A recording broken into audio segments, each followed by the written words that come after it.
The forge roared like a caged star, spitting embers across the workshop floor. Rhea wiped sweat from her brow with the back of her gloved hand, leaving a streak of soot across her temple. The metal before her glowed white-hot, ready for shaping. She had 30 seconds, maybe 40, before it cooled past workability. Her master, Gorath, had warned her about rushing, but Gorath wasn't here anymore. He'd taken the commission to the northern colonies 3 cycles ago, leaving his human apprentice alone with a workshop full of half-finished contracts and a single companion, Vekrir. The predator cub lounged near the cooling racks, his obsidian eyes tracking her every movement. To anyone from the Galactic Coalition, the sight would have been absurd. A human, one of those fragile newcomers barely 5 decades into space travel, working beside a creche. The creche were apex hunters from a death world even harsher than Earth. Their cubs were sold as bodyguards, weapons, status symbols. But Vek had been different from the start. Rhea brought the hammer down, the clang echoing through the workshop. 1 strike, 2, 3. The blade took shape beneath her hands, folding impossibly sharp edges into existence. Humans had brought something unique to the galaxy's forging traditions, an intuition for metal that defied explanation. Where other species followed precise algorithms and temperature charts, humans felt the steel. On the 7th strike, her glove slipped. Her bare palm met the anvil's edge, which had been superheated by proximity to the workpiece. The pain was immediate and blinding. Rhea gasped, stumbling backward, the hammer clattering to the stone floor. The smell of burning flesh filled her nostrils. Kyort! The Russian curse exploded from her lips, one of dozens of human languages she'd picked up during her apprenticeship. Pain was apparently universal. It made polyglots of everyone. Vek was on his feet instantly, his muscular frame coiling with predatory grace.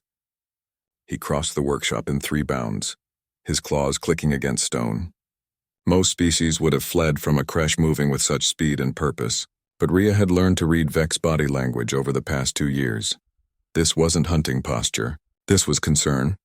I'm okay, she muttered, cradling her burned hand against her chest. The lie was obvious. The burn had already begun blistering, angry red welts rising across her palm. In the low gravity of the station, her eyes watered, tears floating momentarily before being pulled away by the circulation system. Vek approached slowly now, his head lowered. He made a sound deep in his throat, not quite a growl, not quite a purr.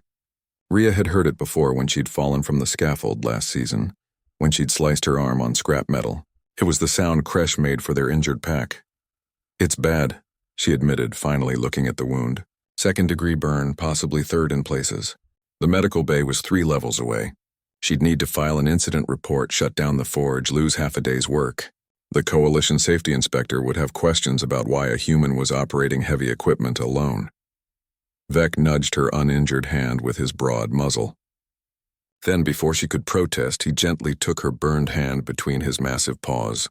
His claws, each capable of shearing through hull plating, handled her damaged flesh with impossible delicacy. Vek, don't. He began to lick the wound. Rhea's first instinct was to pull away. Kresh saliva was notorious in the medical community. Highly acidic, evolved to begin digesting prey before swallowing. But Vek's tongue was warm and surprisingly gentle, and within seconds something impossible happened. The pain faded. Not immediately, not like anesthetic, but like a gradual cooling. Rhea watched in fascination as Vek methodically cleaned the burn, his rough tongue passing over each blister with careful precision. The angry red began to pale. The swelling visibly reduced. "What are you doing?" she whispered. Vek paused, meeting her eyes. In his gaze, she saw something that the galaxy refused to acknowledge about the creche. Intelligence. Not the cold, calculating intelligence of a predator, but something warmer, something that might have been called compassion in any other species. He returned to his work, and Rhea let him. Minutes passed. The forge's roar softened to background noise. Outside the workshop, the station hummed with the business of 1,000 species going about their lives, buying and selling and trading across the stars. None of them knew that here in this small corner of the galaxy, 2 beings from death worlds were rewriting the rules. When Vek finally pulled away, Rhea's hand was transformed. The blisters had flattened. The raw, weeping flesh had sealed itself into pink, healthy skin. A scar remained, a pale line across her palm like a crescent moon. But the injury that should have taken weeks to heal had closed in less than an hour. How? Rhea turned her hand over, flexing her fingers. Full range of motion. No pain. Vec settled back on his haunches, looking almost pleased with himself. He made that sound again, the pack comfort sound. And Rhea suddenly understood. The galaxy thought they knew the Kresh. Apex predators. Hunters. Weapons. But they'd never bothered to ask what apex predators did for their wounded pack members. They'd never studied Kresh social structures beyond their utility as soldiers and guards. Humans had barely arrived in the galactic community, but they'd already learned something the elder species had missed. Predators protect their own.